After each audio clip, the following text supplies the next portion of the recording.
महर्षि वेदव्यास ने श्रीमद् भागवत की रचना की। उसका मूल उद्देश्य भी केवल यही था कि कैसे भी जीव का मन राम कृष्ण के चरणों में लगे। तस्मात् केनाप्य पायेन मनः कृष्णे निवेशयेत, किसी भी उपाय से मन कृष्ण के चरणों में लग जाए जीव का, यही व्यास का उद्देश्य था। और जीवन का परम लक्ष्य भी यही होना चाहिए। तो प्रश्न कर दिया, ये व्यास कौन है? व्यास जी का प्राकट्य किस परिवार में हुआ? भागवत की संरचना क्यों की? हां, व्यास जी के पुत्र सुखदेव जी के बारे में तो हमने कुछ सुना है महाराज। तस्य पुत्रो महायोगी, वो बड़े योगी थे और ऐसे निष्कामी निष्प्रिय संत थे, हमने सुना है। हमने तो यहां तक सुना है कि जब वो जन्म लेकर के जा रहे थे वन की ओर, तो पीछे पीछे उनके पिताश्री जा रहे थे ना, सूर्य बोले हाँ जा रहे थे। तो हमने तो यहां तक सुना है कि सरोवर में कुछ माताएं बहनें नहा रही थीं। अब 16 वर्ष का दिगंबर सुखदेव उनके सामने होकर निकल गया। तो हमने सुना है कि माताओं को संकोच ही नहीं हुआ, वो तो नहाती रही। दिगंबर 16 वर्ष का दिगंबर युवा सामने होकर निकल गया। लेकिन उनके पीछे आते हुए व्यास जी जब पास में पहुंचे तो उन बहनों ने तुरंत वस्त्र अलंकार धारण किया, हाथ जोड़ के खड़ी हो गई, व्यास जी से बोली, धृष्टता के लिए क्षमा चाहती है बाबा, हम आपको देख नहीं पाई थी, इसलिए थोड़ा विलंब हो गया वस्त्र अलंकरण धारण करने में। व्यास ने कहा, बेटी तुमने देखा भी सामने हो कि मेरा बेटा गया है? 16 वर्ष की अवस्था, परम सुंदर नव युवक, दिगंबर अवस्था में तुम्हारे सामने होकर चला गया और तुम्हें संकोच नहीं लगा? अरे मैं तो तुम्हारे दादा परदादा के समान हूं, फिर मेरे सामने इतने संकोच की क्या जरूरत है बेटी? जिससे संकोच करना चाहिए उससे तो तुमने किया ही नहीं। तो उन स्त्रियों ने क्या जवाब दिया? व्यास की आंखें खुल गई कि तदवीक्ष प्रक्षति मनो जगदुस्तवास्ति स्त्री पुंविदानत सुतस्य विविक्त दृष्टे। आपका पुत्र जो सुखदेव है न व्यास जी, वो तो जानता ही नहीं स्त्री पुरुष के संबंध क्या होते हैं। स्त्री पुंविदा न तो सुतस्य विविक्त दृष्टे,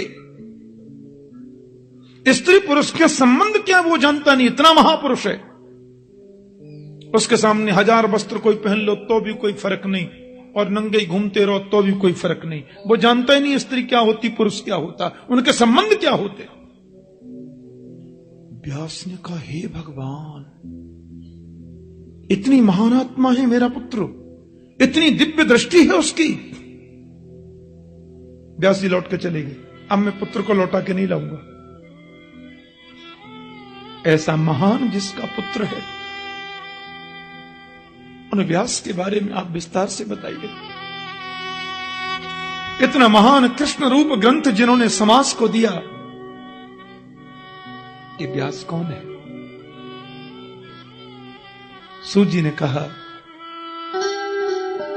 परब्रह्म नारायण के पुत्र हैं ब्रह्मा, ब्रह्मा के पुत्र हैं वशिष्ठ, वशिष्ठ जी के पुत्र हुए शक्ति, शक्ति के पुत्र हैं पराशर, और पराशर के ही पुत्र हैं महर्षि वेदव्यास। ध्यान से सुनना। माता सत्यवती के यहां जब वेदव्यास जी का प्राकट्य हुआ, अरे प्रणाम किया और वन को चल दिए। मां ने कहा, बेटा आप कहां जा रहे हैं? इकलौता पुत्र मेरा, मैं कैसे रहूंगी तुम्हारे बिना? मां, जब भी स्मरण करेंगी आप मुझे, आपके चरणों में उपस्थित हो जाऊंगा। और व्यास जी चले गए, क्योंकि मुझे समाज का बहुत काम करना है। उत्तराखंड में चले गए, कलकल निनादिनी अलकनंदा का आश्रय लिया, और अलकनंदा के किनारे किनारे ऊपर गए तो ऊपर बहती है मां सरस्वती। सरस्वती के किनारे व्यास जी ने छोटी सी पर्णकुटी बनाई, उसका नाम है शाम्या प्रास। शाम्या प्रास इति प्रोक्त ऋषि नाम सत्रवर्धन। ध्यान से सुनना। और व्यास जी महाराज शाम्या प्रास में बैठे हैं, उनकी भार्या है माता विटिका। बड़े ग्रंथों की रचना कर ली, लेकिन व्यास जब भी समाधि लगा के बैठे तो लगे कि मैंने कुछ किया नहीं है। दुनिया के लोगों की मानसिक अशांति को दूर करने का मुझे प्रयास करना चाहिए। संसार के लोगों को आत्मिक बल बढ़े, प्रभु के चरणों में उनकी निष्ठा बढ़े, इसके लिए मुझे प्रयास करना चाहिए। 17 पुराण लिख दिए वेद के आधार पर मन संतुष्ट नहीं है। महाभारत की रचना भी कर दी, लेकिन मन में प्रसन्नता नहीं है। लगता कुछ छूट रहा है, कुछ अधूरा रह गया है। एक बात कहूं, मैं कथा कह रहा हूं, आपको अच्छी लग रही है कि नहीं ये मुझे यहां पता चलता है, और आपको अच्छी लगती है तो मुझे कहने में आनंद आता है। जब तक आपको कथा प्रिय न लगेगी तो मुझे संतुष्टि हो ही नहीं सकती। मैंने किसी बहुत बड़े ग्रंथ की रचना की, लेकिन जब तक उस ग्रंथ को पढ़कर महात्मा प्रसन्न न हो, संत प्रसन्न न हो, वैष्णवजन प्रसन्न न हो, तो लिखने वाले को खुशी हो ही नहीं सकती। तो व्यास जी के मन में अशांति है, शांति नहीं बढ़ रही है, लगता कुछ छूट गया। महाभारत जैसा ग्रंथ लिख दिए जिसमें गीता जैसा अमूल्य रत्न है, फिर भी व्यास के मन में कुछ लग रहा है कि छूट रहा है। और जब व्यास जी बैठे उदास होकर, एक बात कहूं, मन में कोई उदासी आवे, मन में कोई उद्वेग आवे, पड़ोसियों को कभी मत बताओ। ये झूठे के आंसू लगाकर कि तुमसे सब पूछ लेंगे और हंस करके बाजार में उड़ा देंगे। इस बस्ती में हमारे आंसुओं को कौन पहुंचेगा? यहां जिसको देखो उसका दामन भीगा लगता है। संत से मत छुपाओ, सदगुरु से मत छुपाओ। होई न विमल विवेक उर, गुरु सन किए दुराव। एक और बात, समाधान जब भी हुआ और जिसको भी हुआ अंदर से हुआ। समाधान बाहर से कभी नहीं होता। बाहर से तो समाधान की प्रक्रियाएं ज्ञात होंगी, लेकिन समाधान होगा अंदर से। एक और बात आपसे पूछूं मैं, कदाचित गीता में श्री कृष्ण ने एक बात कही है, स्वधर्मे निधनम श्रेयो परधर्मो भयावह। भगवान कहते हैं अपने धर्म में मरना भी श्रेष्ठ है। तो कृष्ण ने यहां स्वधर्म क्यों कहा? स्वधर्मे निधनम श्रेयो, अपना धर्म अच्छा, अपने धर्म में मरना श्रेष्ठ। परधर्मो भयावह। तो भगवान को यहां स्वधर्म कहने की जरूरत क्यों आन पड़ी? ये थोड़ी समझने की बात है। क्योंकि जिस समय 5,500 वर्ष से भी कुछ ज्यादा समय हुआ, 5,500 वर्ष पहले जब कृष्ण ने गीता सुनाई थी, उस समय कोई दूसरा धर्म तो था ही नहीं। 5,500 वर्ष की बात छोड़िए, आज से 2,100 वर्ष पहले पूरी दुनिया की जनसंख्या थी 3 अरब, और पूरी दुनिया के 3 अरब लोगों में सब हिंदू ही थे और सब सनातन धर्मी ही थे, दूसरा कोई धर्म था ही नहीं। हमारे सनातन धर्म के जो 10 सूत्र हैं उन 10 सूत्रों में एक सूत्र है परोपकाराय सताम विभूतय, परोपकार करो। तो तकरीबन 2000 वर्ष पहले उस एक सूत्र को एक महापुरुष ने लिया और एक नवीन धर्म का आविष्कार कर दिया। उसको हम ईसाई धर्म बोलते हैं, क्रिश्चियन बोलते हैं। सनातन धर्म में एक और सूत्र है, अपने प्यारी से प्यारी वस्तु भगवान के चरणों में कुर्बान कर दो। हमारे यहां तो कुर्बानी का मतलब समर्पण से है। काम को भगवान के चरणों में कुर्बान करो, क्रोध को कुर्बान कर दो। जो काम क्रोध से हम बड़ा प्रिय करते हैं ना, काम ही नार प्यारी जिम, लोभ ही प्रिय जिम दाम, ये सब भगवान के चरणों में कुर्बान करो। अब उस सूत्र को किसी आदमी ने ले लिया और एक कुर्बानी पर आधारित एक विकृत धर्म का आविष्कार कर दिया, जिसको इस्लाम कहते हैं। ये 1400 वर्ष पहले हुआ। फिर कलयुग आते आते तो गली गली में नए नए धर्मों का आविष्कार होता ही रहा है और होता रहेगा। लेकिन सत्यमेव जयते नान्यतम, सनातन धर्म जिसमें हम लोग जन्मे हैं, वैदिक हिंदू सनातन धर्म जिसमें हम लोग रहते हैं, इस धर्म को प्रकट हुए 50,000 करोड़ वर्ष हो गए। 50,000 करोड़ वर्ष। तो जिस समय कृष्ण गीता सुना रहे थे उस समय तो दूसरा धर्म कोई था ही नहीं। फिर भगवान को स्वधर्मे निधनम श्रेयो कहने की जरूरत क्यों पड़ गई? ये तो अपने आप में चिंतनीय बात है। तो कहते हैं यहां चिंतन का ये स्वधर्म का मतलब है अपनी आत्मा का धर्म, अपने अंतर का धर्म, अपने अंतर हृदय का धर्म। और आपको प्रैक्टिकली बताता हूं मैं, आप कभी ज्यादा उद्वेग में आ जाएं, ज्यादा अशांति मन में आ जाए, आप बहुत ज्यादा व्यग्र हो जाएं, कुछ डिप्रेस्ड होने लगे, डिप्रेशन के शिकार होने लगे, आप कुछ मत करना। आंखें बंद करके अपने कमरे में एकांत में बैठ जाना और अपने आप से बिल्कुल निर्मल मन से पूछना कि मैं क्या करूं। देखना 5 मिनट में आपके हृदय से समाधान निकलेगा कि तुम ये करो तो फायदा होगा, क्योंकि वो अंदर बैठा है और जरूर होगा ऐसा। हम करते नहीं इसलिए प्रैक्टिकली मालूम नहीं, करके देखना। महर्षि वेदव्यास को लगा कि बड़ी बड़ी अशांति सी हो रही है, और जब नेत्र बंद करके वो समाधि लगा करके बैठे तो उनके हृदय से आवाज निकली, संत दर्शन की प्रतीक्षा करो। और व्यास ने आंखें खोलकर देखा तो सामने नारद जी बैठे, सन्मुख संत नारद हैं। और व्यास जी ने कुछ कहा नहीं, नारद जी अपने आप ही पूछने लग गए, पारासर्ज महाभाग भवत कच्चिदात्मना परितुष्यति शारीरम आत्मा मानस एव वा। पराशर नंदन बड़े उदास लगते हैं आप, उदासी का कारण मुझे बताओ। सब प्रसन्न तो हैं, सब आनंद तो है।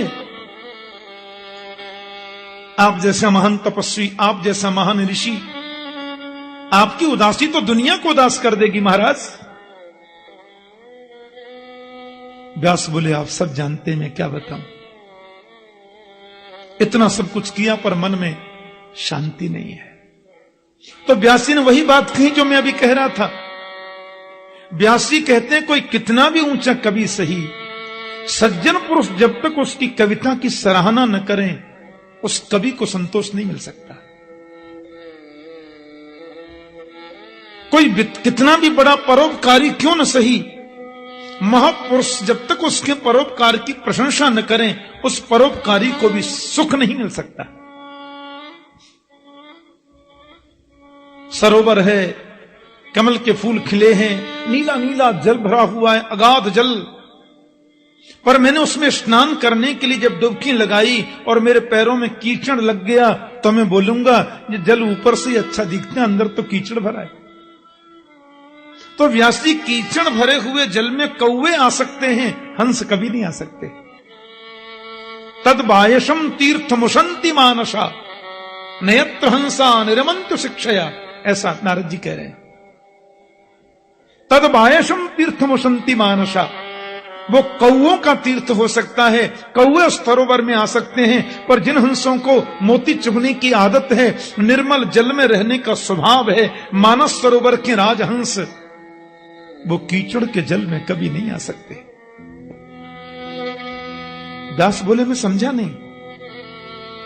नारद जी बोले समझने में अब बचाई क्या है, खुद ही समझ लो।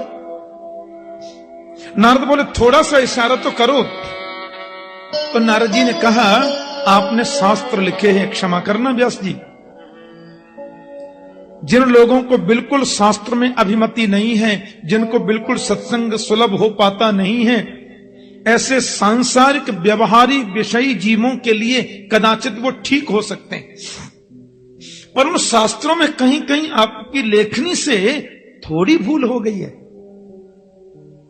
जैसे जो आदमी साल भर में 360 दिन हिंसा करता है, आपने कह दिया 359 दिन मत करो, चलो एक दिन तुम चलो, एक ऐसा आपने इशारा किया। विजयादशमी आदि में एक दिन आप तो यह कहना चाहते थे कि जब एक दिन करेगा तो 359 दिन छूटेंगे, फिर मैं कह दूंगा आप बिल्कुल छोड़ो, पर लोगों ने आगे पढ़ाई नहीं। जो 360 करते थे एक टाइम, वो 360 करने लग गए दोनों टाइम। बोले व्यास जी ने लिखा है। आपके निषेध वाक्य को वो आज्ञा वाक्य में मान करके उसका पालन करने लग गए। और जिस ग्रंथ की सराहना परमहंस न करें, वैष्णव जन न करें, वैष्णव जिसको पढ़कर आह्लादित आनंदित प्रमुदित न हो जाएं, तब तक रचयिता के मन में प्रसन्नता कैसे हो सकती है। बोलो जय श्री कृष्ण। इसलिए आप भागवत की रचना कीजिए, आपको करना कुछ नहीं है। भागवत तो मेरे परमात्मा नारायण ने मेरे पिता ब्रह्मा जी को सुनाई थी सृष्टि के प्रारंभ में, जिसे हम चतुश्लोकी भागवत कहते हैं। एक बार मैं अपने पूज्य पिता महाराज के चरणों में बैठा था, तो मेरे पिताजी ने वही भागवत मुझे सुनाई चतुश्लोकी, और मुझसे कह दिया था द्वितीय स्कंद में आवेगा कि यथा हरौ भगवती नृणाम भक्ति भविष्यति सर्वात्मन्य किलाधारे इति संकल्प्य वर्णय। लोगों के अंतर हृदय में गोविंद के चरणों में प्रीति बढ़े, ऐसा संकल्प लेकर नारद तुम उसका प्रचार प्रसार करो। वही भागवत आपको मैं सुनाता हूं, उस भागवत का विस्तारीकरण करो व्यास जी। आप जैसा महान भगवत स्वरूप संत, कितना समाज का कल्याण होगा। भागवत को वैष्णव जन पढ़ेंगे, परमहंस पढ़ेंगे, वो पारमहंसी संहिता होगी, और उनके मन में जब उत्साह और आनंद बढ़ेगा तो आपके मन को संतुष्टि मिलेगी। व्यास जी बोले इम्पॉसिबल, संभव नहीं है। क्यों? अब शरीर ऐसे ही चलता रहेगा क्या? बुढ़ापा भी तो आना है, अब मेरे बस की बात नहीं है। वृद्ध होने को चला, मेरी नहीं इच्छा। मन को छोटा मत करो महर्षि वेदव्यास, आपको मालूम नहीं, भगवंत कृपा से भी ऊंची है संत कृपा। ध्यान देना। प्रश्न उठा था एक बार ऋषियों की सभा में कि संत कृपा ऊंची कि भगवंत कृपा ऊंची? तो ऋषियों ने कह दिया कि भगवंत कृपा से भी श्रेष्ठ संत कृपा है, क्योंकि संत कृपा का फेविकोल यदि आप लगा लेंगे तो भगवंत कृपा आपको कभी छोड़ नहीं सकती। एक बार उसमें आके तो देखो, ये पक्की बात है। और संतों की कृपा से जीवन में कितना परिवर्तन आता है व्यास जी, इसका मैं आपको कोई प्रमाण नहीं दूंगा, मैं आपको कोई किसी और दूसरे की कहानी नहीं सुनाऊंगा, मैं तो अपनी कथा कहता हूं। व्यास जी बोले आपकी? बोले हां, कि अहम पुरातीत भवे भवम मुने दास्यास्तु कस्याश्चन वेदवादिनाम। मैं पूर्व जन्मों में एक दासी का पुत्र था महाराज, मेरी मां अनपढ़, बड़ी अशिक्षित, बड़ी सीधी सादी, लेकिन परिस्थिति ये बन गई महात्मा जी, व्यास जी, कि मेरा जन्म हुआ, मेरे पिताजी मर गए। अब लो, एक तो अनपढ़ माता, उसका में इकलौता बेटा, इधर बेटे के जन्म की खुशी, उधर पति के मरने का दुख। मेरी मां क्या करती? मुझे पाला, उसको लगा कि समाज में बड़ी विकृति है, पता नहीं लोगों का कैसा भाव रहे। मैं जब 6-7 महीने का हुआ होऊंगा, थोड़ा बड़ा हो रहा था, मुझे गोद में लेकर मेरी मां ऋषियों की चरण में चली गई। ये सभी ऋषि सदगृहस्थ ऋषि थे, बड़े वेदवादी ऋषि। दस्यासु कश्चाश्चन वेदवादी नाम। उन वेदवादी ऋषियों के आश्रम पर मेरी मां मुझे गोद में लेकर के गई। ऋषियों ने पूछा, कहो बेटा। बोले बाबा, पति रहे नहीं, नन्हा सा बालक है, समाज से डर लगता है, बस आप जो सेवा बताएंगे मैं सेवा करती रहूंगी, मुझे तो 2 वक्त का प्रसाद चाहिए। संतों की आंखों में आंसू आ गए। बेटी अंदर जाओ, हमारी धर्मपत्नी है, हमारे बाल गोपाल हैं। अब उन ऋषि पत्नियों से तुम पूछ लो, जो सेवा तुम्हें मिले वो सेवा करके तुम सानंद आश्रम में रह सकती हो बेटी। क्योंकि आश्रम का मतलब क्या है? जैसे आपने देखा हो, कभी लोग धूप में चल रहे हैं, बड़ी तेज धूप है, नीचे से पैर जल रहे हैं, ऊपर से सिर जल रहा है, पसीने पसीने हो रहे हैं। आपको दिखाई दिया दूर कोई बहुत बड़ा बट वृक्ष है, उसकी बड़ी दूर दूर तक छाया है, उसके नीचे आप जैसे पहुंचे और पहुंचते ही आपने कहा, आहा, श्रम गया, परिश्रम गया। तो आह श्रम गतः, जहां जाने पर श्रम चला जाए, आनंद की अनुभूति हो जाए, उसी को आश्रम कहते हैं। बोलो जय श्री कृष्ण। संसार का कोई भी श्रम, संसार का कोई भी ताप जहां अपना प्रभाव न दिखा पाए, उसको आश्रम कहा जाता है। मेरी माता को उन ऋषि पत्नियों ने गौ सेवा दे दी। बेटी तुम यहां गौ सेवा करो, गौ माता का दूध दुहना, गाय को चारा देना, ये सब सेवा करो और आनंद से रहो। प्यार से बोलो जय श्री कृष्ण। मैं भी धीरे धीरे बड़ा हो रहा था, माता का हाथ बटाने लगा। अब मैं बड़ा क्या, मैं तो किशोर होने लगा। ऋषियों ने मेरा नाम रामदास रख दिया है, कोई दास रख दिया। मुझे मन में बड़ी प्रसन्नता होती थी। एक बार वहां और ब्रह्मवादी ऋषि सत्संग के लिए पधारे। आपने देखा होगा चातुर्मास में, बरसात के 4 महीनों में संत लोग एक जगह बैठ के सत्संग करते हैं। अब वो ऋषि लोग जो आए थे, परम मनीषी संत विद्वान, मैं उनकी सेवा भी करने लगा।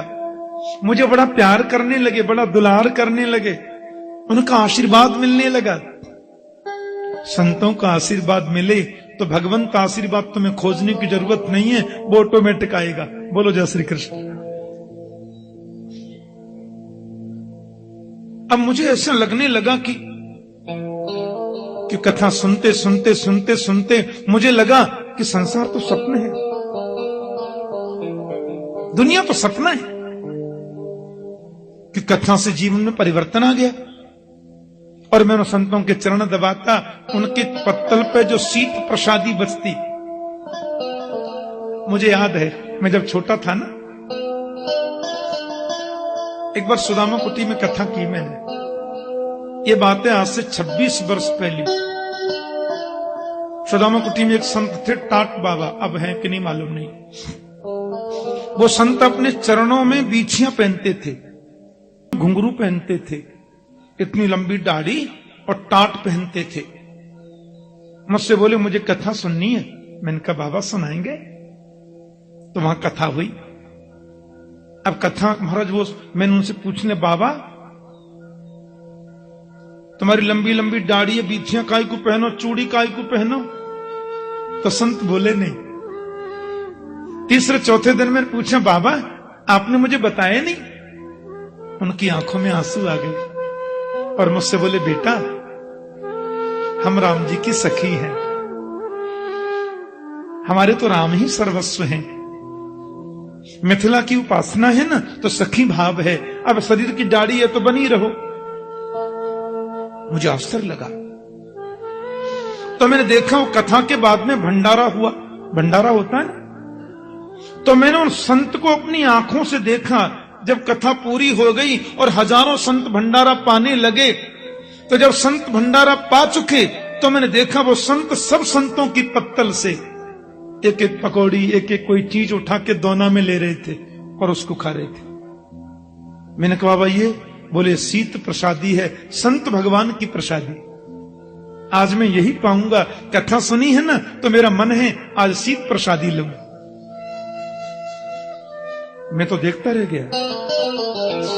नारद जी कहते हैं कि वो संत भोजन जब कर लेते तो मैं उनके पत्तल का उच्छिष्ट प्रसाद पाता, उससे मेरी बुद्धि बदल गई, ऐसा नारद जी कह रहे हैं। और मुझे लगा कि अब कथा तो 10 दिन की बाकी रह गई।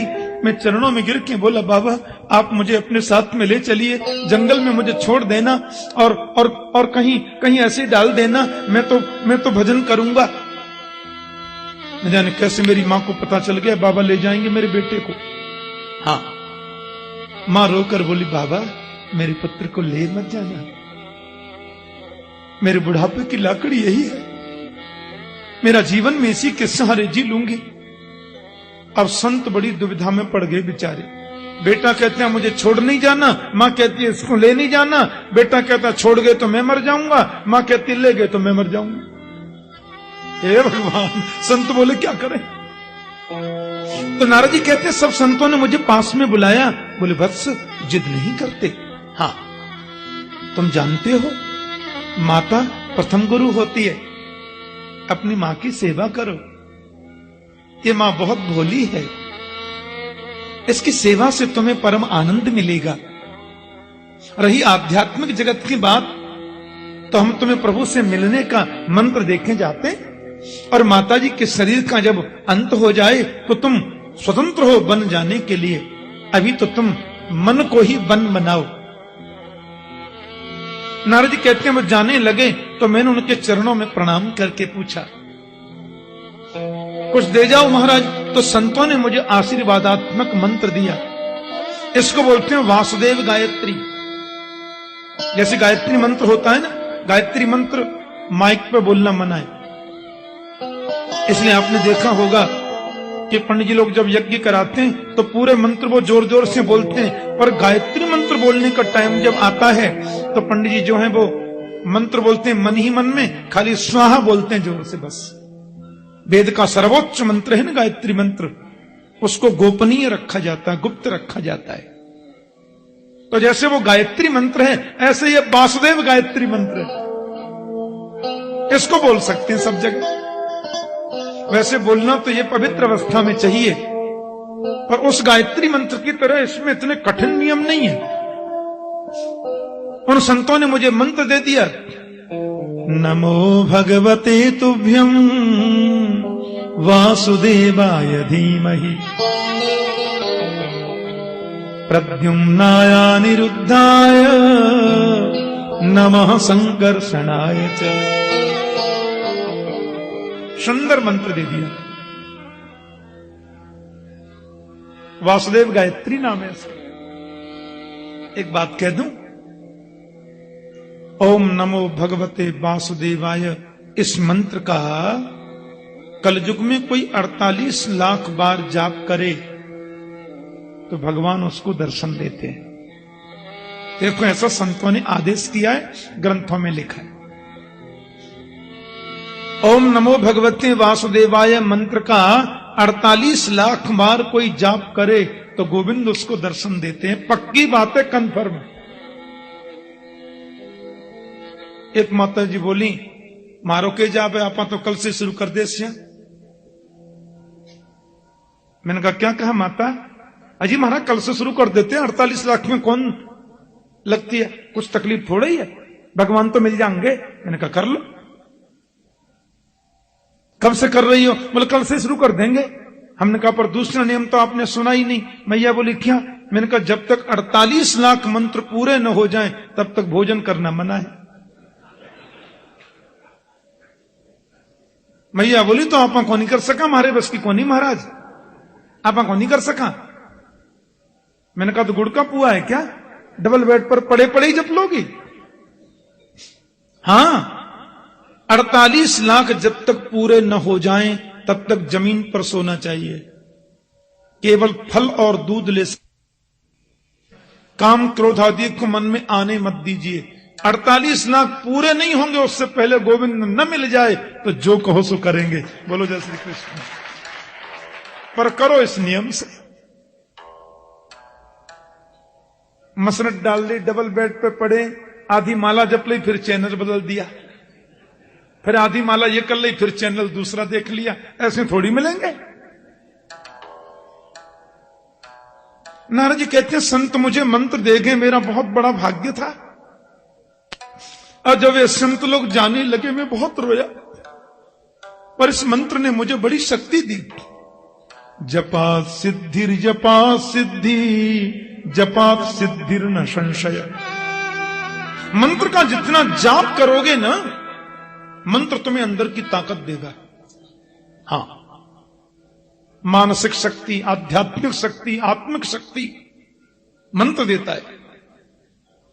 नारद जी कहते हैं लेकिन मेरी मां, हे भगवान एक मिनट मुझे छोड़े नहीं।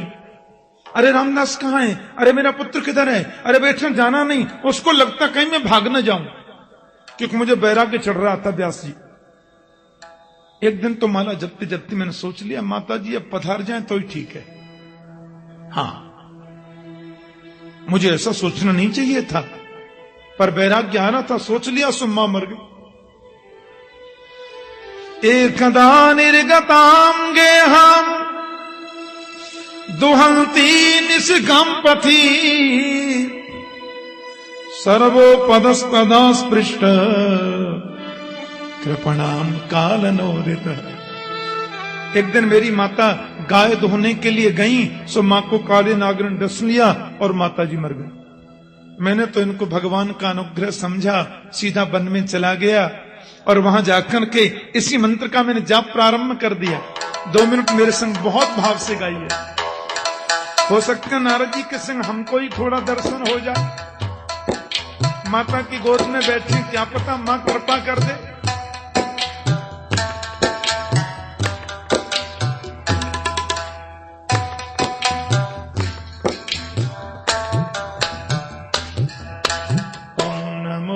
भगवते वासुदेवाय, ओम नमो भगवते वासुदेवाय, ओम नमो भगवते वासुदेवाय, ओम नमो भगवते सब चाहिए वासुदेवाय, जय जय ओम नमो भगवते वासुदेवाय, ओम नमो भगवते वासुदेवाय, वासुदेवाय, वासुदेवाय, वासुदेवाय, वासुदेवाय, वासुदेवाय, वासुदेवाय, वासुदेवाय, ओम नमो भगवते वासुदेवाय, ओम नमो भगवते वासुदेवाय, जय जय ओम नमो भगवते वासुदेवाय। गाइए भगवते वासुदेवाय, वासुदेवाय नंदनंदनाय, वासुदेवाय नंदनंदनाय, वासुदेवाय मेरो कृष्ण चंद्राय, वासुदेवाय मेरो कृष्ण चंद्राय, कृष्ण चंद्राय प्रभु रामचंद्राय, कृष्ण चंद्राय प्रभु रामचंद्राय, रामचंद्राय प्रभु तिरुमलेश्वराय, रामचंद्राय प्रभु तिरुमलेश्वराय,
वासुदेव वासुदेव वासुदेव वासुदेव वासुदेवाय वासुदेव